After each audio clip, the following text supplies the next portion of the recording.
there again? We'll go very quick. We'll start from the Mishnah. Okay? The Mishnah on Nun Egg. And we'll go quick, because since we have to cover some ground. Chum say in Yehuda, they did Loch Erev Pesach, Ad Chatzos L'Midei. Golil Lo Yosin Kolikah. In Golil, they didn't do Melacha whatsoever. Again, in Yehuda, up to midday Erev Pesach, they did Melacha.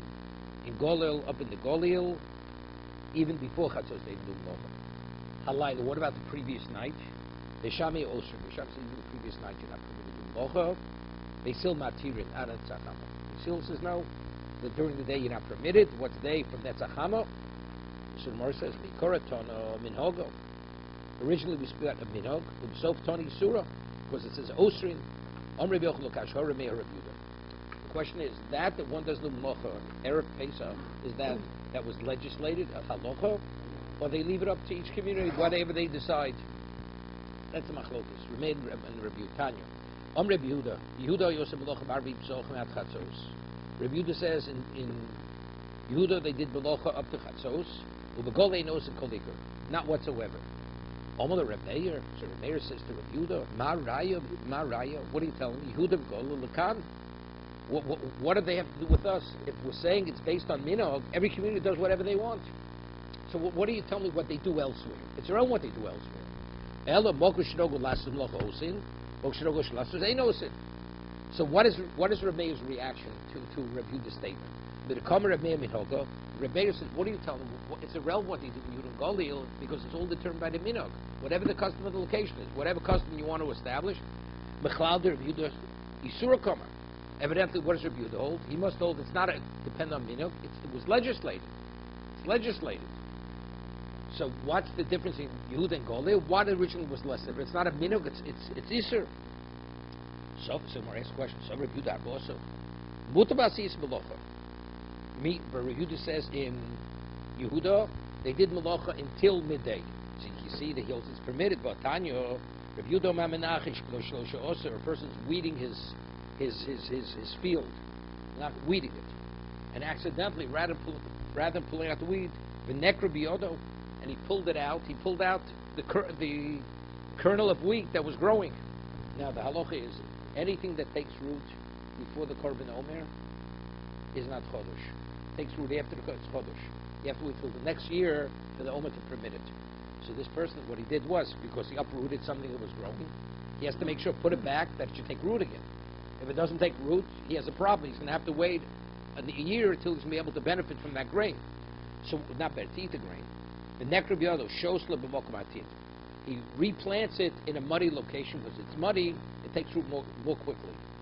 Vein shosla b'mokum grid. He should not put it in a dry location, because he puts it in a dry location, it's going to take, by the time it takes root, it's going to be after the korban omer. So he puts it in b'mokum atit, it's like the muddy area. But it says, when does he do it? On the 13th, yes. Barbosa lo. But on the 14th, not. So, what do we see this? So, Michdi, Shamil, Rabbi Yehuda's opinion, Yom Kol HaKova, Shein Koletes, L'shlosh Yom, Shuvein Koletes. If you want to go and graft something onto a tree, if it doesn't take effect in 3 days, it's not going to work. Either it's the first 3 or not. Either this graft takes place within 3 days, doesn't work, you got to do a new graft. You have to graft over again. If Rabbi Yehuda says, is of the opinion that 14th up to midday you're permitted to do malacha, Rabbi Yehuda says you have to make sure to put it in the mud on the 13th. But according to Rabbi Yehuda, you're permitted to put it to work up to midday, the 14th. So you have the 13th, you have the 14th night. You could put it into the mud. Or you can put it into the mud on what? On up to midday on the 14th. Because they bring the korban over when? First on the 16th. So you have 3 days. You only have to have 3 days. Lomali Shlosha Osir. Why does he have to make sure to plant it on the 13th to get it in under the wire? So it should take root before the korban omer. Vo'ika arbeser. Hear this? He plants it on the 14th. Before midday on the 14th. V'chameser. He has the 15th. And you have part of the 16th, because they bring korban over later in the day. Omar Rava, Golushon. That the reason why he said that you have to make sure to put it in on the 13th, because in the Golil, they didn't do Malacha up to even before midday. So we have a question, why does he say you have to make sure to put it in the ground on the 13th? He could put it on the 14th, because even Golil agrees that when can't you do Malacha? That's only in the morning. But the night of the 14th, you could do Malacha. The Rabbi Yehuda's statement is going to quote Beis Shammai that the prohibition of doing Malacha even starts at nighttime. So therefore, according to Beis Shammai, in Golil, when do you have to make sure to put it in the ground? On the 13th. Rav Asher, no. Rav Asher says, no, it's a dochi. To say it's going like Beis Shammai. Rav Asher, no, look at Beis Hillel. You hear this? When does a person normally read his field? At nighttime. You know, you can't see. So it was done. So when did he do it? On the 13th. Ravina Malola Yehuda. I'll tell you, talk about Yehuda. Yehuda, they did Malach up to midday. So what does Rabbi Yehuda say to make sure to put it in the ground on the 13th? I'll give you an example. A person got to be sitting Shiva. So let's say the burial takes place before Shkia, right? And the person starts Shiva. Before Shkia, that's day one, even though the man may have sat 5 minutes. So that's why it's Miktas Yom, so it's part of the day.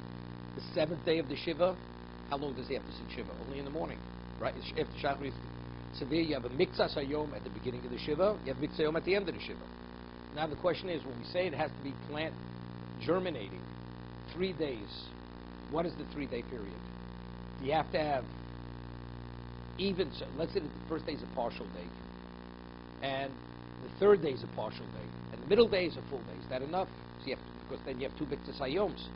You have the first day is Miktas Yom. So if you put it in, let's say, the ground on the 14th before midday, so that's 1 Miktas Hayom. So how long is it in the ground? Only not the full 14th day. No. The question is no. It has to be in the ground. You have to Zriya. It has to be in the ground for 3 days, and the process of germination has to start place. Because state of germination doesn't start. It doesn't start at all. It doesn't start. It's like being in sand. It means nothing.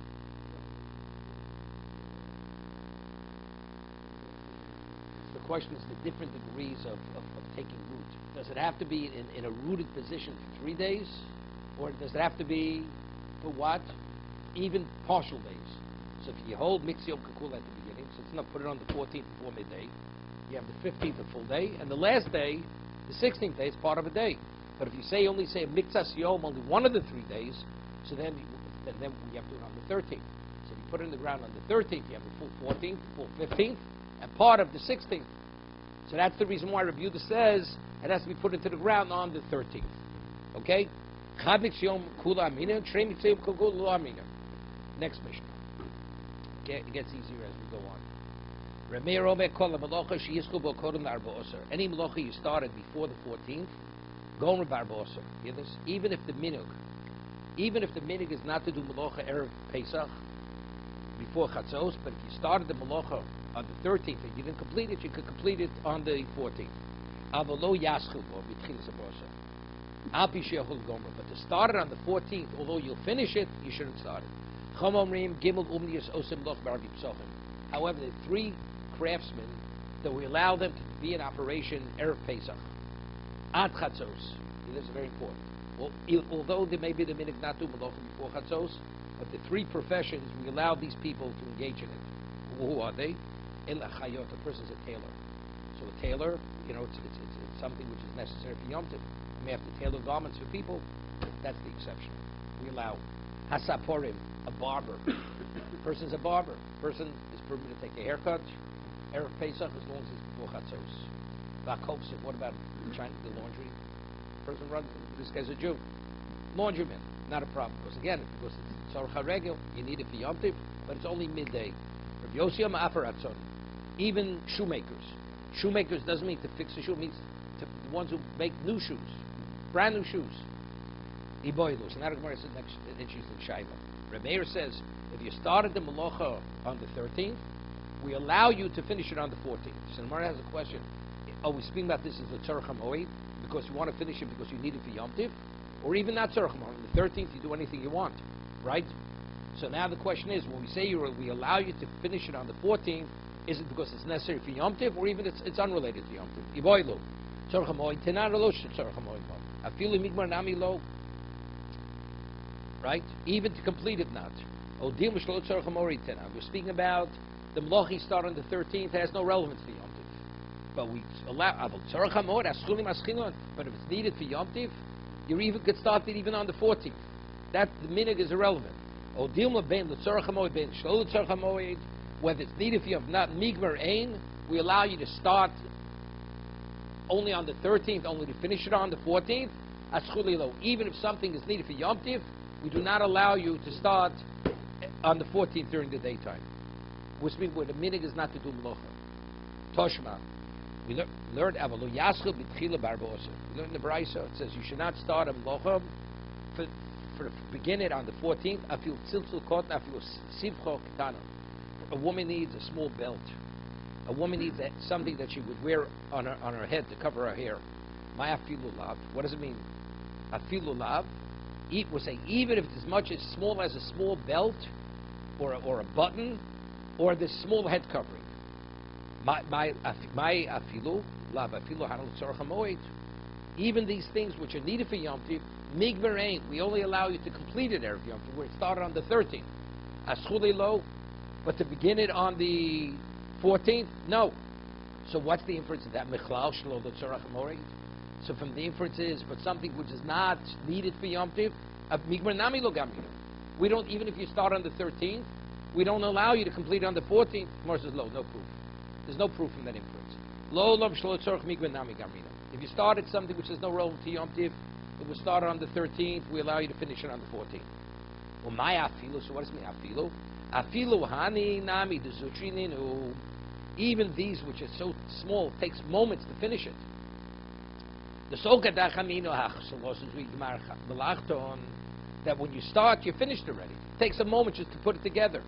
Maybe you should need that. You should be able to start even on the 14th, because the starting is doesn't take more time, entail more time than completing.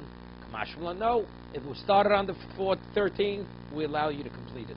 But if it was not started on the 13th, we do not allow you to start, although it takes a moment to bring about the result. Toshma. Remeir says in the Mishnah, a malacha which is needed for the moed, gomra barbosa. We allow you to complete on the 14th. So what is he saying? Which malacha do we allow you to complete on the 14th? Something that started was needed for the moed, and he started on the 13th, we allow you to complete on the 14th. Ein mosai, bisman shehischul bo kodem arbosa. You start on the 13th. Avalo hischul bo kodem arbosa. But if you didn't start that malacha, although it's needed for Yom Tiv on the 13th, lo yaschul bo arbosa. We don't allow him to start it on the 14th. Afilu tziltzul kodem, afilu sifcho kenhano. So what does it say here? When do we allow you to complete it? If you start on 13th, complete it on the 14th. Tzorach hamoed. Rabbi says explicit only if it's needed for Yom Tiv. Ein shlo tzorach hamoed lo. You're not. So therefore, it will resolve that question. Something which is not needed for Yom Tiv. If you start on the 13th, from here it seems to be, we do not allow you to complete it on the 14th before Chatzos. Gemara says no proof. If you started on the 13th, we allow you to complete it on the 14th. So what is he saying? Well, what the Chiddush is telling me, that even something, although it's needed for Yom Tiv, you would think something which is not needed for what? For Yom Tiv, it's understood you can't do it on the 14th. Wait, but you would say something which is needed for Yom, maybe even on the 14th, it says no, that only if you start on the 13th, we allow you to complete it on the 14th. But factually, even if it's not Tzorach HaMoed, if you start on the 13th, we allow you to complete it. So just, again, we have no proof. Toshma. Now we're going to bring the final proof. Toshma. Remeiro mekom malacha shel tzorach hamoed. A malacha which is needed for Yom Tiv, gomra barba osir. We allow you to complete the 14th. She'enu tzorach hamoed. But something that's not needed for Yom Tiv, osur. That you're not permitted. V'osin malacha b'arbi pesachim at chatzos. And we allow you to do malacha up to midday. Mok shenogu, mokum shenogu. Since mok shenogu ein, lo shema minosim. Here we see clearly, tzorach hamoed ein, shlo tzorach hamoed, lo shema minosim. It says explicitly, something that's tzorach hamoed, you cannot do erev Yom Tiv regardless when you started it. Chomomrim. Mishnah tells us there are three exceptions: the tailor, the barber, and the laundry person. Right? That, regardless of what the minig is, before chatzos we allow the person to do it. Chomom shalvu tana. We learn in the Braisa hachayoti. Why are we so lenient with the chayot, with the tailor? So you would think because it's such a necessity. Shekain hedget tofet kedarko b'chol shamoid. What's not forbidden on Yom Tov? It's only on Chol Hamoed. Only in Melach, which is a Ma'aser woman. It's an action which, it's the act of a professional. But let's say a person's a novice and he wants to sew something. He's permitted. Where it's the stitches are made sloppily, not perfectly. We allow it. So since we see, and definitely Chol Hamoed is more chomer. Is more chomer than Erev Yom Tov, correct? So because we have a leniency regarding sewing a Chol Hamoed, therefore we're lenient in regard to the professional tailor doing sewing before Chatzos Erev Pesach. What about a Saporim? Why we're lenient regarding a barber? We allow him to keep the shop open until Chatzos, even where the minig is not to do Melacha. Shekain, also launderers. Shekain Abom. Let's say a person, the Mishnah says, a person came from overseas and was in prison, and he arrives, Chol Hamoed, he wasn't able to launder his garments, he wasn't able to shave and take a haircut. Chol Hamoed, he's allowed to. So it's a leniency. So since we find a leniency in regard to taking a haircut, or shaving, or washing clothing a Chol Hamoed for these individuals, and since Erev Pesach is more lenient than this time, so we're lenient. Yosef Asurim Saprin Mechapsim B'chol Shemoed. Rabbi Yossi Rabbi Yudo Me'afaratzonim. Even shoemakers. These are the ones who work with leather. Ratzonim are leather workers. Shinoli Regolim, because we find that when they would come from the regel, we allow them to repair their shoes. They work, let's say, the strap detached itself. We allow them to repair. They made a trip up. The Maikim, what are they arguing? What is the Tanakama says? We don't allow you to make new shoes, but the others, yes. Rabbi Yehuda says no. Even fix Rabbi Yosef says even shoes. One says if we allow you to repair the shoe exists. So if that's the case, why can't you make the shoe? That's Rabbi Yosef Yehuda. Marsav, no, there's no proof. To repair a shoe is one thing. So you want to repair shoes, Erev Yom Tov, fine. But to make a new shoe, that's something else. Marsav, you don't learn that you're permitted to make the shoe from where you're able to repair the shoe. So the important Tosfos says, if you want to bring your shoes into the shoemaker on Chol Hamoed, are you permitted? Right? So Tosfos says, who do we permit to fix the shoes on Chol Hamoed? Only Regolim. The person is going, he's all a regel, and on the way up, his shoes tore. So he has to have them repaired for Yom Tov. He says, maybe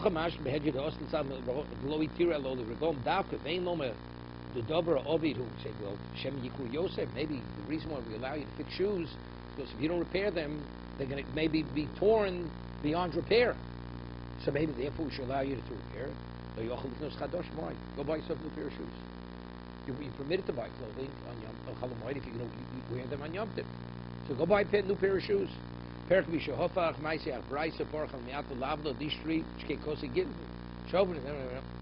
Shani Shah, further. Moshivin Shovchen. Now, Shovach normally means chicken coop, but it doesn't mean. What about if you have an egg that's being incubated? Are you permitted to take the mother hen and put it on the egg? Erev Yom Tov. Yeah? I mean, the egg to be eaten doesn't have to be hatched. What about you have a hen was sitting on the egg and it lost interest. Now the egg farmer wants to take that hen, put it back on the egg, force it back on. Is he allowed to do it on the 14th? Marziro, so it's worse than his question. You're telling me that if the hen wasn't even on the egg, you could put it on the egg. So it's a chiddush that if it ran away, you could put it back. Murder asked the question. The mesa, what about if the hen died, and you have to get a new hen to sit on the egg?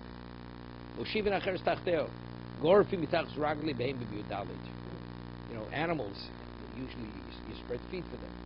So feed mixes with all the feces of the animals. So what does the farmer have to do? He has to always take his rake or whatever it is, clean out the the floor. Are you allowed to do this on Yudalit? Because it's a chore. It's a tircha. It's not easy. Erev Yom to Gorfim Tachs Ragel Bim Yudalit. Clean it out totally. Uba Moed. What about Chol Moed? Basal from the study. Push it off to the side. But to take it totally out of the barn or the corral, not. Bolichin Kalim Vim Beisum. You're allowed to take vessels, clothing to the uman, to the professional. Apishen Tzorcha Moed. Okay, you want to bring your suit into the cleaners, the 14th. Bring it, drop it off. And the guy's a goy. You couldn't care less what he's going to do. Are you allowed to? Oh, no. Since you don't need to be yomtiv, we don't allow you. Hashtos, more answer on the first case. Hashtos of Mosvina, not doing the goy. Since you're permitted, if you have an egg that has to be incubated, you're allowed to take a chicken, put it onto the egg. So if you had a chicken on the egg, and the chicken ran away, is there a chiddush you put it back? Omer Abayi. Save us l'chol shemor. I mean, this is what the Mishnah is saying. If it's Erev Yom Tiv, you could take the hen and put it on the egg, although the hen never sat on that egg. But if it's Chol Moed, it's only the hen that removed itself, you could put. Omer Rapun lo shon el toch shlosha l'merdo. Here, dakati porch simon. Now, what happens? The hen lost interest in the egg, and it detached itself. So Rav Huna says if it's within 3 days that the hen still feels a heat, an attachment to that egg, then it has value to put it back. Let's say it already detached itself for 3 days. It stopped incubating the egg for 3 days. The postla be'el gamri. If an egg starts being incubated and the chicken detaches itself, you know what happens? An egg could be edible. The moment it starts developing inside as an embryo, the chicken detaches itself, it's gone. The egg spoils. It's not edible. But after 3 days, she already, the heat, the attachment is lost. But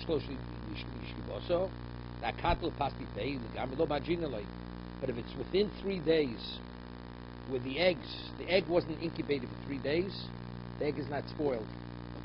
The egg was not affected as a result of the hen sitting on it that it should be a chick. So they could eat, even though the egg is not a quality egg any longer. So Rashi says, who eats an egg like that? An egg that was partially incubated, no development yet, but it was on the brink of turning into, started developing. The egg is not really first class quality. But you'll find people that'll eat it. So let's Rabbi I feel to shloshli shivos madrina.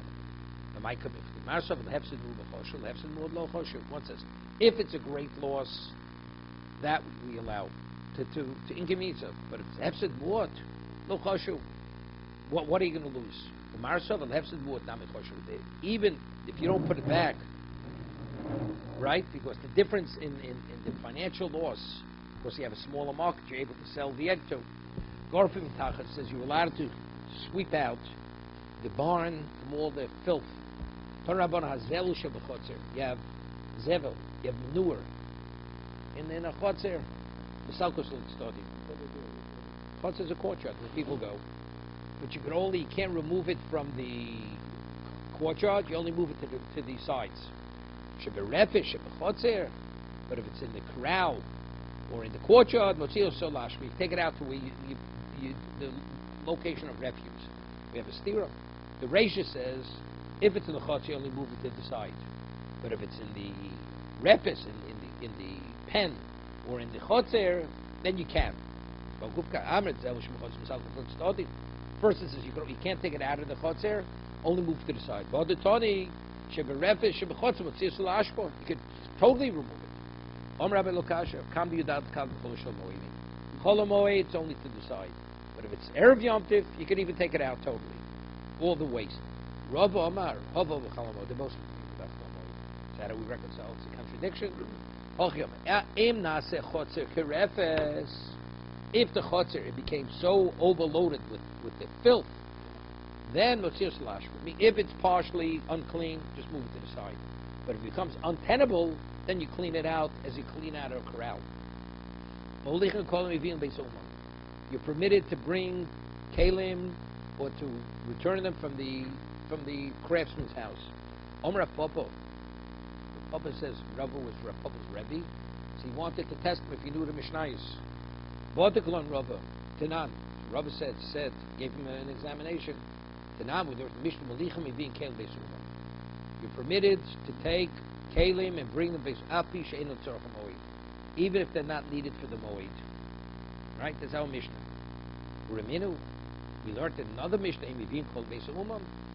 You're not permitted to bring Kalim from Beis Umam. Our Mishnah says you can. Vim Choshish Lohem. Well, let's say the person who brought it, he's considered maybe stolen from the Beis Umam. Shem Yignavu, Yigonvu, they may be stolen. He takes the Beis Umam, doesn't bring it home, because he doesn't need it for Yom Tif, right? Umishanina, stop. So Umishanin lo kasher. So what's the answer? Kam bar b'osor. If it's our b'osor on the 14th, we allow you to take it to your home. Chalamoid, we don't want you to do that. If you don't need it, you just put it into a safe place. What about if you have a craftsman who you could trust? Russia is too pshatim. You can trust him, he's not going to steal it. Or you can trust him, let's say you pay him, you're afraid, next time you come, he'll always tell you, you never paid him. So he's going to collect twice. So in that case, you pay him and you take it.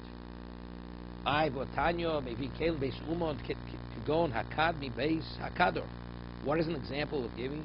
He gave you a barrel to be fixed to the barrel maker. Akos Misazaga had a cup made by the glass blower. Glass Avolo Tsemi Bisatseva Tseva, but wool that was given to dye. What about if the Uman, the craftsman, doesn't have what to eat? You'll say, well, I'll come back after Yom Tov, but the man's waiting for his fee. No slow schoro uminichwet slopes. He just pays him the wage, and he picks it up after Yom Tov. We don't, since he doesn't need the cup or whatever it is, the wool for Yom Tov. What he's afraid, right? You pay him the wage. He's going to say, you never paid me the wage. Then you take it, you put it in a safe place, not there. What about he's afraid there's no in the proximity, in the vicinity, he can't leave it, he's afraid it'll be stolen? So then we allow you to bring it to your house in a very inconspicuous way, you bring it back home. So Mara says, you answered the case of Mevian. Take it from the woman. But it says Molichin, we allow you to bring it there. If it's not Tzarech Mo, what are you bringing it? Kasher, the Ketone Mevian, Koshke Melichin. If you can't bring it, right? If you can't bring it back, then we how do we reconcile? One is speaking Arba Osir on the 14th. On the 14th, we allow you to bring it and take it even if it's not Tzarech Moed. But on Chol Moed, if it's Tzarech Moed, yes. Otherwise, you have to leave it there. We don't allow you to bring it back. You want to pick up your cleaning at the cleaners on Chol Moed, and it's not you need the suit or you need the shirt on Chol Moed. It was brought in before. You're not permitted. Why? To go and engage in something which has no relevance to Yom Tov, we don't allow it. But it's Chol Moed, it doesn't make a difference. If you need it to wear, or you're afraid, they said we only keep garments 30 days. After 30 days, we put them out on the street. So that's a hefset, it's a financial loss. Then you can take it. The members of the Jericho community, right? That's where they have the casinos, right? The Arabs, okay? They should gamble, then the shamas away. Okay. 3 things that they did. Chachamim, they protested. These are Jews. 3 things they did not protest. These are the 3 things they did not. They would watch. They would graft. The Gemara says what makibin is, either grafting, or they would pour a certain mixture into the tree to give it staying power, to preserve the tree. Kol Yom, that they did all the 14th of Erev Pesach. V'korchen Shema, hear this? The Gemara says explain what it is. What it means korchen Shema. They would say like this: Shema Yisrael Hashem Echad Hashem Echad V'Hafta. They wouldn't stop between the Echad, the Dalet, straight into V'Hafta. Chacham didn't say anything. They didn't protest. They didn't make an issue over it. The Gochin Lefnei Omer. And they would Gochin Lefnei Omer. They would cut the new grain before Omer. I mean, they weren't concerned they may eat it. But there were 3 things they were mocher. What was that? Matirin Gomzi Shel Hegdish. Now, there are two types of trees, a carob tree and a sycamore tree. If after it grows to a certain point, you have to cut it at its base to regenerate its growth. Now, those branches that grow afterwards, he originally consecrated the sycamore tree or the carob tree. Cut it, so whatever existed when he consecrated is what? It's Hegdish. What about the new growth that grows from it? Is that Hegdish or not? They held it wasn't Hegdish. They could benefit from it. That's what the Achi Yiruch. The Chum said, no, it's not true. You're not permitted to benefit from it. Since it's growing from a tree that was consecrated, the aftergrowth, the new growth, is Hegdish. You're not permitted to benefit from it. So that's one thing they... Always Hegdish. Even the new growth.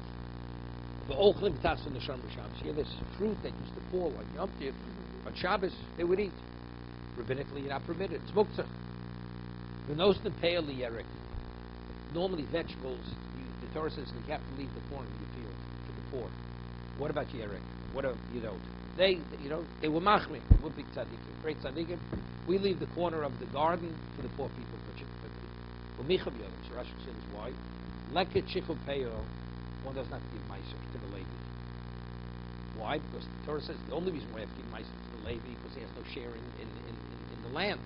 But if it's hefker where he's equal to everyone else, there's no reason to give meiser. So over here, if they leave the yerek, they leave the pay for the vegetables, what are they doing? They're actually causing that they're not going to tithe them. You're supposed to tithe your vegetables and give it to the Levi. But why? Because he has no share in the land. What about if you leave the payer? So the payer is, who takes the payer? The poor. The poor man takes the payer, but it wasn't tithed. You have to take meiser. So people say, why should I take meiser? One does not take meiser from the payer. One doesn't have to tithe it. Right? Because the Levi is equal to us. But what about if you're not obligated to leave vegetables for payer? So it means it has to be tithed.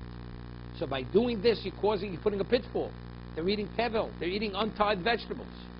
Therefore, they protested it. They said, "You're Tarabon Shishu Devar Masa Chizkiah Melech." Chizkiah did three things. Al Shlosha Hodulo, Al Shlosha Hodu. Three things they gave me Yashikoach. Three things they were opposed to what he had done. Chizkiah Melech, Melch Yuda's father was a Russia, very big Russia. So when you give a state funeral to a king, his father was a king, so you give the greatest honor. He gave his father a funeral. He disgraced his father's remains. Why? Because he wanted it should be a kapara for his father. His father was a Russia, so by disgracing him, not giving him the honor, that will give him a kapara. Okay? Girer atmos obav mita shachavolim. He literally dragged the bones of his father on the bed. The bier was made of rope, rather than what was fit for a king. Behodalo. They agreed with him. You did the right thing. We say it's a disrespect. No, in this context, you did the right thing. It means it can mean both. Kites nechash nechoshes behodalo. We had this in the desert. The Jews complained, and then vipers came and bit them. Moshe says, make a copper snake. Now, what happened was this was a tremendous pitfall. People, they started to worship it. Because you see, it has miraculous powers. So what did Chizkiah do? He took it and he destroyed it. He destroyed it. He crushed it. Gona Sefer Force. There was a Sefer Force, a book. See that? We'll be still learning today. We still have this book. He took this book that was given from Adam Arishon, that every conceivable physical ailment, the remedy to be healed is in this book. He put it away. Why? So Rashi in Bracha says, because people, they'll have nothing to pray for. Person's not well, he has what to pray for. Person who gets ill, he looks in the book, how to heal it. Two olives, one grape, one pomegranate seed, and that's it. You're healed. That's what it said in the book. So by putting it away, he's causing them now to have reason to pray. Rashi says something different. Rashi says,